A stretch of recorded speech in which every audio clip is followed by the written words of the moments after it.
Hello tout le monde, c'est Narojin qui vous parle aujourd'hui pour une toute nouvelle vidéo, j'espère que vous allez bien, oui, de retour pour une toute nouvelle vidéo critique et cinéma.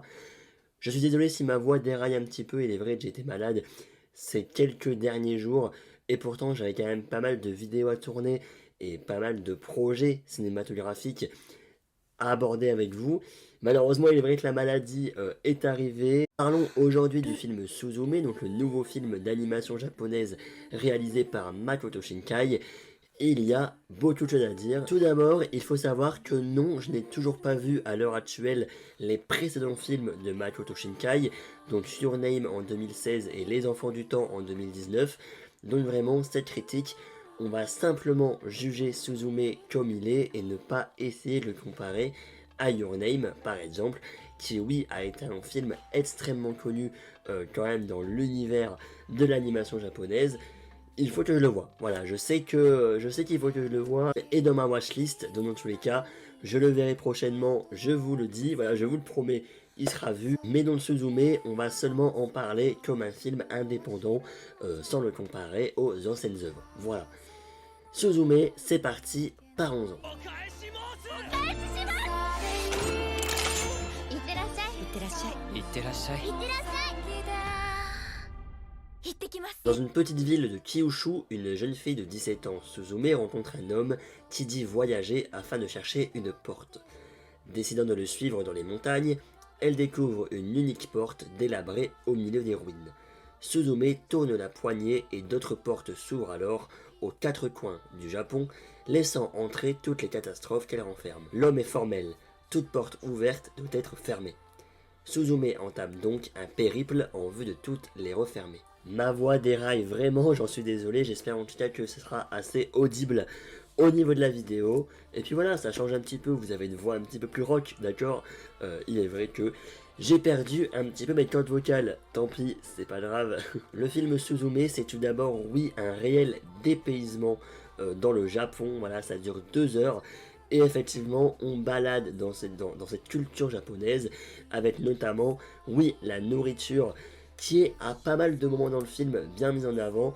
Voilà, les fameux itadakimasu, on les voit, et quand tu vois ces plats de nourriture japonaise, super, voilà, ça donne envie de les manger, c'est super savourant, dirons-nous.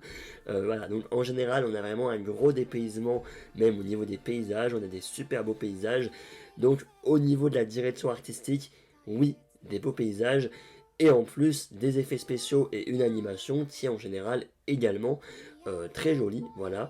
Bon, on n'est pas dans de l'animation non plus comme du Demon Slayer avec Ufotable, mais on reste quand même, je trouve, dans une animation très jolie, très aquarelle, je dirais, très, avec beaucoup de paysages. Dans tous les cas, voilà, il y a quand même beaucoup de plans, on voit des montagnes, on voit des plaines, et donc oui, c'est très joli, et ça donne envie d'aller au Japon. Voilà, ça donne envie très clairement de faire son petit touriste, de prendre un billet d'avion, et de se retrouver directement dans les plaines japonaises. Voilà. Des personnages attachants, oui, entre évidemment Suzume, qui a des problèmes également familiaux avec sa tante, voilà, qui essaye un petit peu de s'émanciper finalement de sa tante, et en plus donc la rencontre avec cet homme, tout ça, bon il va se passer d'autres choses évidemment dans le début du film, mais en général oui, les personnages sont attachants, avec cette dose d'humour qui est quand même super bien maîtrisée, voilà, je pensais pas autant rire non plus dans ce genre de film, et justement, ça fait du bien. Voilà, c'est vrai que j'ai passé une journée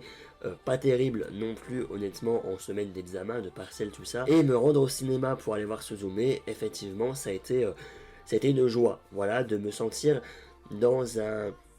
de me sentir dans une zone sécurisée. Voilà, j'ai plus le mot en anglais, dans une safe place, voilà. Voilà, une zone sécurisée où tu vois un film d'animation japonaise avec des voix super jolies évidemment en japonais, avec un dépaysement en plus évidemment des montagnes, des plaines japonaises, une belle animation, de la belle nourriture par-ci par-là, et de l'humour, voilà, fait avec des personnages attachants, et c'était super cool. Le film Suzume, c'est également une histoire très intéressante, avec donc cette histoire de porte à ouvrir, à fermer, tout ça, pour éviter que quelque chose se produise, avec également des séismes, qui fait partie intégralement de l'histoire principale du film. Donc voilà, on a vraiment plusieurs thèmes différents, et notamment dans le scénario, qui mélange un peu de spirituel, dirons-nous, avec un peu de magie, avec évidemment un peu de catastrophes naturelles, si on parle des séismes, qui peuvent faire écho à des choses d'actualité, finalement, les séismes, tout ça. Bon, au Japon, il y a eu un séisme en 2011, si je ne m'abuse. Voilà, vraiment des faits d'actualité qui sont mélangés avec un peu de spirituel, avec ce fameux chat que vous voyez là, qui sera très important au niveau de l'humour du film, au niveau du oh c'est mignon, mais également au niveau de l'histoire, hein, oui, et également d'autres thèmes un peu plus général, dirons-nous, entre l'amour, entre la mort, entre le deuil, entre la tristesse, entre la nostalgie, entre l'émancipation donc, de Suzume par rapport à sa tante, tout ça. Oui, apprendre à aimer également. 人の心の消えた寂しい場所に後ろ戸は開くんだ。後ろ戸からは災いが出てくる。 Parlons maintenant des points négatifs, puisque oui, pour moi, il y en a quand même deux trois, notamment le rythme. Le rythme du film, qui était à mon goût, peut-être le film était un peu trop long à mon goût. Bon, 2 heures, ça passe vite, vous allez me dire, mais quand t'as 2 heures avec un peu de montagne russe pendant le film, effectivement, ça se ressent à mon goût.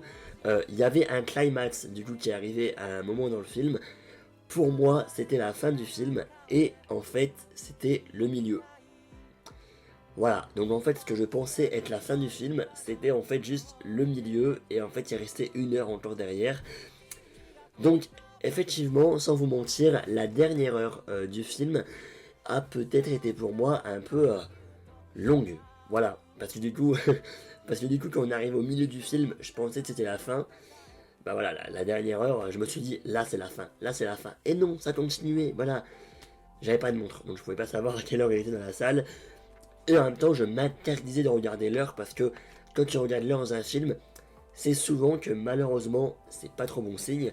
Donc là, je me suis dit, profitons de l'instant présent, même si effectivement, certaines scènes auraient pu être raccourcies pour avoir quelque chose d'un peu plus sympathique, dirons-nous, et moins long, voilà. Parce que là, c'est vrai que le rythme était, voilà. Les points positifs, j'ai oublié de parler des OST, oui, des musiques. Franchement, les musiques sont très cool, voilà, j'ai adoré, j'en ai même enregistré dans ma playlist. Comme ça, je conduis et hop, j'ai les petites musiques. Non, franchement, les musiques sont vraiment cool. Je les ai beaucoup aimées, voilà, notamment, oui, le thème principal que vous aurez en fond de vidéo, évidemment. Et la musique de générique de fin, qui est très cool également. Voilà, vraiment les musiques, ça rappelle évidemment, encore une fois, cette culture japonaise, tout ça, des musiques assez douces. Voilà, ça met dans l'ambiance, encore une fois, dans la partie, dans le chapitre de la vidéo, ambiance entre paysage, nourriture japonaise, musique, tout ça, oui, ça fait plaisir. Et enfin, il y a également une autre partie du film qui m'a peut-être un peu plus dérangé, pour être honnête. C'est cette histoire donc de l'histoire romancée, justement. Il y a un petit peu de romance qui va s'installer. Et malheureusement, je suis désolé, j'ai pas été très fan, en fait, de vouloir mettre tout le temps de la romance dans des films. Voilà, hein. Surtout que là, au niveau de l'âge, voilà, sans trop spoiler, mais effectivement, quand on compare donc les quatre, on va dire 4 personnages principaux et leur âge, c'est un peu chelou. Voilà, il y a des trucs chelous. Ok, tout le monde est majeur, c'est sympa. Mais il y a des trucs un peu bizarres, hein, honnêtement, au niveau des âges et au niveau de la romance qui veut à tout prix être présent finalement. Voilà, faire un film sans romance, c'est également cool, honnêtement. Malheureusement, ils ont essayé d'en faire. Voilà. Pour conclure, Suzume, eh ben, c'était vraiment très sympathique, un film très divertissant qui va mélanger, oui, des beaux paysages, une belle animation, des personnages attachants, de l'humour, une histoire intéressante et captivante, avec des musiques qui vont évidemment faire le tout d'un beau film. Une belle animation donc, une histoire intéressante qui va mettre beaucoup de thèmes différents comme l'amour, comme le deuil, la mort également évidemment, pas mal de choses, voilà. Malheureusement peut-être un film qui aurait pu être raccourci pour vraiment avoir l'essentiel du film en une durée moins conséquente, ça aurait pu être sympa également. Et enfin, cette histoire romantique qui pour moi a peut-être cassé quelque chose au niveau de la magie du film, mais en tout cas oui, je suis sorti du film mercredi dernier et j'étais complètement ébahi par ce que je venais de voir. J'étais bouche bée à des moments en mode waouh. vraiment j'étais bouche bée.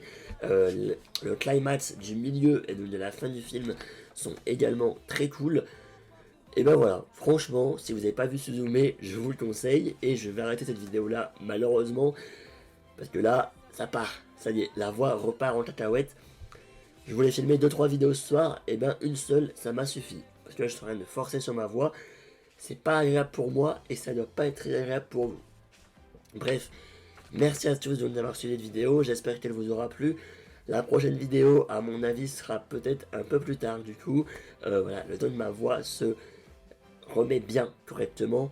Voilà, il y a Koh-Lanta, le dernier épisode dont on doit parler, il y a Donjons et Dragons, il y a également les Gouttes de Dieu. Pas mal de choses, ça va être très cool. Il y a également du My Hero Academia, du Blue Lock, du Tokyo Revengers. Beaucoup de choses. Voilà, j'avais prévu de, là, cette semaine, filmer pas mal de vidéos pendant ma semaine de vacances. Et ben malheureusement, cette voix commence à me... Je sais pas l'expression. Voilà. J'ai pas l'expression à me taper sur le système si vous voulez. En espérant que demain matin, je me lève et que ma voix soit un petit peu mieux, un petit peu plus jolie, pour vous filmer d'autres vidéos demain matin. Bref, merci à tous d'avoir suivi cette vidéo, j'espère qu'elle vous aura plu, n'hésitez pas à vous abonner, liker, commenter. N'hésitez pas aussi à aller voir une autre vidéo où ma voix sera peut-être un peu plus jolie. Voilà, écoutez. Et puis nous on se dit à la prochaine. Ciao ciao tout le monde.